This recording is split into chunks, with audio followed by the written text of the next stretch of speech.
we will go ahead now, Chris, and we'll talk about the game that happened in College Station, Texas. Miami taking on Texas A&M.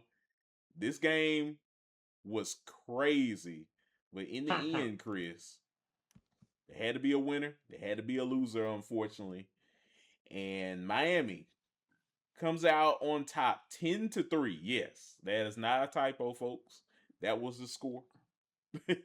10-3 was your final in this ball game. Miami wins with a game clinching interception after Malachi Tony gets the end around touchdown. Chris, a great play, just a great athlete he is. No one can catch him when he sees green. Chris, he's gone. That boy gone. Mm-hmm. Mm-hmm. And yeah, man, just a clutch performance by Miami by going into that environment. First and foremost, Chris, going into that environment in College Station, the place is crazy. Over 100,000 people plus there in attendance on a really good Saturday. That game in general, and I can take a test to it. It was a nice day in the Central Texas area, and Just windy. it was just windy. It was windy, and boy, Mm-hmm. you saw it on the football field because kicks were going left and right. No one could get anything. Yeah, man. Yeah, those kickers, man. Those poor kickers had them questioning themselves. That they did. They probably still question themselves right now, Chris. Oh Mm-hmm. man, like man, how could I miss something that easy? Like, well, the wind had something to say about Mm-hmm. that. Mm-hmm. But yeah, overall, Chris, a great performance by Miami by sealing the deal in this ball game. What were your thoughts about Miami conquering this game overall? Wasn't pretty, but Miami found a way. Carson Beck didn't have the stats, didn't have the numbers. But what I will say about Carson Beck is he didn't make any mistakes. He stayed composed, did what the coaches asked of him with how the game was being called. And um, Fletcher was big time for Miami, carrying the team with his legs and had several big plays, grinding out yards, had some explosives as well, put them in position to get that touchdown for Tony at the end of the game. The defense, for the most part, played a good game. And kind of like Alabama, made plays when they had to make plays. A&M was in the red zone several times. A&M was living in Miami's half of the field. But like we mentioned, Kory, hey, Marcel Reed, he can win you the game. He can trick the game off for you too.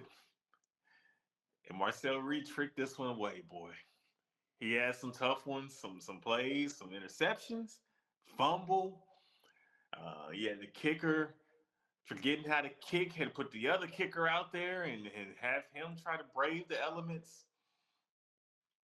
It was a wild, wacky game. The win was incredible. I mean, it messed up all both kickers, but Miami stayed composed. And despite some the mistakes that they had a couple coverage busts in the secondary, when it came time to clamp down and keep you out the end zone, that's what they did. And so we learned Miami can play. They love to play high tempo, high scoring, upbeat football. But this team, they got the cojones. They can when you want to play mano y mano, old school 1990s football where the final score is 10-3. We can do that too if you want to grind it out, tough it out. And I'll say this: I think the biggest winner of the weekend, even bigger winner than Kalen DeBoer, Kory. is Mario Cristobal. Miami and Mario Cristobal had to win this game.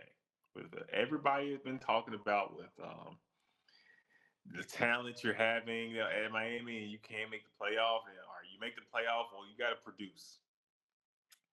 Well, now he can show them we won, and I think that will some of the heat that has been on him and how warm the seat has been. I think that seat can cool off now because Miami hasn't had a. Hey, Miami's back now. Miami just won a playoff game, Kory. Miami is relevant. So we can say the U is back. Now is it back to the level it was from the mid '80s to the early 2000s? No, no, we ain't there yet. And I don't know if we're going to ever see a run like that again. It's a different college football, Kory. But for what the standards are today and being relevant and competing, Miami is back. Agreed. Agreed. Yeah. Look, this was a big litmus test, Chris, for Miami this weekend. Mario Cristobal needed to win a game like this. He's been getting, you know, pretty much beaten from the media pundits out there for the last what, like 2-3 years now. Especially last year. But he was this year as well. Like, some people were having their doubts on a guy like Mario Cristobal. Could he win big games like this? He had a big game this weekend, and he saw, he conquered, and look, he got his team out of there with the W. And in a very hard environment, like we talk about Kyle Field all the time, Chris, it's very hard to win in that stadium. And I'm sure he knew that going in. And what you look at there, they found a way to win a big time ball game in advance to the next round. These are the types of games that you need, um, types of showcases that you need if you're Mario Cristobal and you're being doubted like this. And for him, he knew that, and he got his team to get the victory. He has a heck of a football team, and a talented football team, to say the least. There there's tons of talent on this ball team that want to win, and just like any other team out there, they want to win.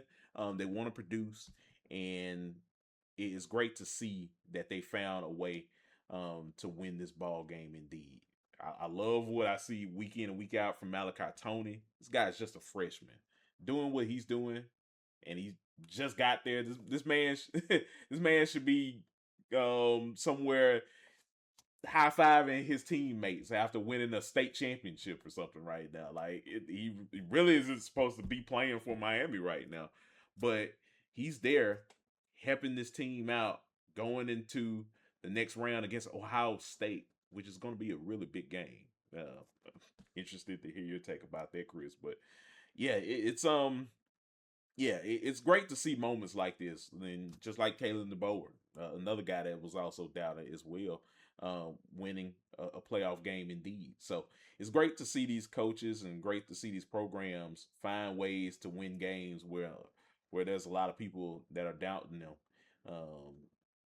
and saying like, hey, you probably don't even have the leader to get you there to the next round, and they find ways to do it. So yeah, that's pretty much my take on this game, Chris. It was filled with defensive stops. Of course, this was a defensive game. It was a hard hitting game as well. You saw it, and yeah, there had to be a winner. There had to be a loser. But overall, Miami found a way to beat A&M, and we can see what happens when they take on Ohio State. Really high high octane offense that they got to prepare for. So we'll see what happens. Yeah, yeah, we will see what happens. And real quick, just on A&M real fast.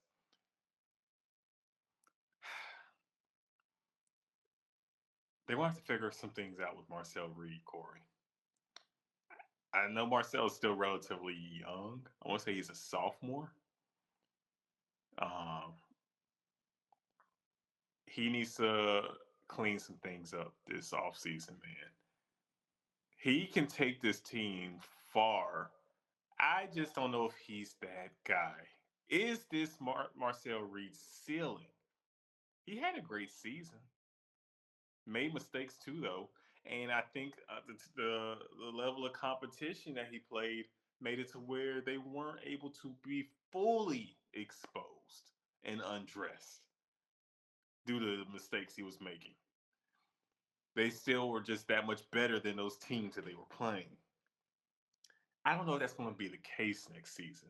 So, Coach Elko, you're going to have to sit down with the staff and figure some things out because I think you have the pieces in place to be back in the playoff, to be a competitor and be one of the premier programs in the SEC. Is Marcel Reed the guy to take you where you need to go? That's what I have questions about. So we'll see what A&M does this offseason. But I mean, look at the wide receiver room: Kory, Concepcion, Craver. The defense clearly can lock up with how they held Miami in check for the most part. You can your quarterback take you there? And I don't know if Marcel Reed can. I personally, I would like to see him make that leap and that step, and I'm giving him some grace because he is still a young quarterback in the grand scheme of things. This was his first full season as the guy. But just point blank period. A&M's national championship hopes, they rest on him, Kory, going forward these next couple seasons. Agree. And I'm with you too, Chris. I'm going to give him a little bit more of a leadway as well because he had to fix some things in terms of him being a better quarterback heading into this season, and he did. I think there were people that were talking about, his lack of stepping into the pocket and making those tough throws when he needed to, and actually planting his feet correctly. Little things like that. And he fixed those things. He had tweaked those things throughout the season. You saw it. You saw that he could be a better quarterback when at times when it mattered. But you could also still see moments where he was pressing. And those are young mistakes still. And for him being in that moment, getting that opportunity, um, at the quarterback position where he's QB1 essentially. Yeah, I'm sure that there were times where he he could definitely wish he could take back some of those mistakes that he made and be better at those mistakes. And look, he's learning, and hopefully, um, and this is why I'm in agreement with you with. Hopefully, he takes a big step forward next season and works on a lot of those decision making um, improvements to be a better Yeah. quarterback because he needs that. If he can do that, I think the sky's the limit for Marcel Reed. But he has all the intangibles. He can run. When he makes good throws, he makes those good throws. He just needs to put everything together to be a smarter, better quarterback. I think he just needs to watch a lot of football. He feels like to me someone who plays football and not necessarily a football player. And Yeah. you can still be a great player with that. I mean, I think Michael Vick will tell you himself. Michael Vick, he had a really good career, and for the most part, he was a player who played football. He didn't it didn't all come together until later in his career with the help of Andy Reid, and once he really took the studying the film and understanding the X's and O's seriously. He was out there living off talent. He told us that himself in the documentary. Um, I think Marcel Reed just needs to live in the film room and watch football. Like not just you ain't just gotta watch your own game.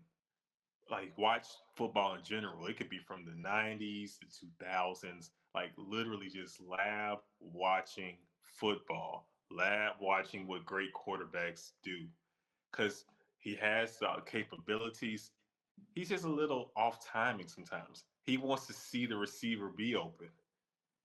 And at this level of play in the SEC, which is basically right below the NFL, you're not going to see guys open for the most part. You're going to have to throw people open. You're going to have to just have the feel, know what you're seeing before the play starts.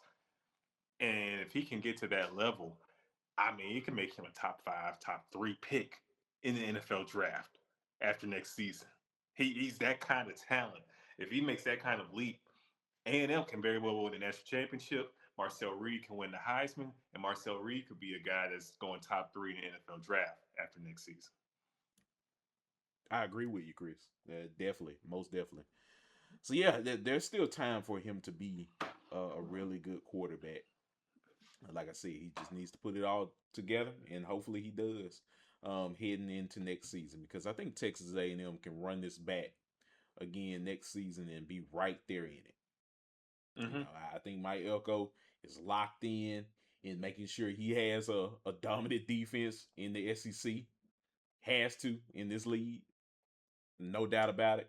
And yeah, hey, if he can definitely bring in some more great talent to go around guys like Reed and Craver and all of those guys, I think this team can be right there in it next season. So we will see. We would definitely see what happens, Chris. But I think it was a great season for Texas A&M overall. They took that next step, which was Yeah, important. it's just a sour taste in how it ends, but or how it ended. But overall, the grand scheme of things, year 2 under Mike Elko, and you Mm-hmm. make the playoff, host playoff game. I think that's a successful season. Oh yeah, most definitely. It definitely a successful season indeed. So hey, you got to build off on that. If they can do that, sky's the limit for this Aggies team. So they got some really good players that are on there that are invested and want to be great. So we'll see what happens indeed.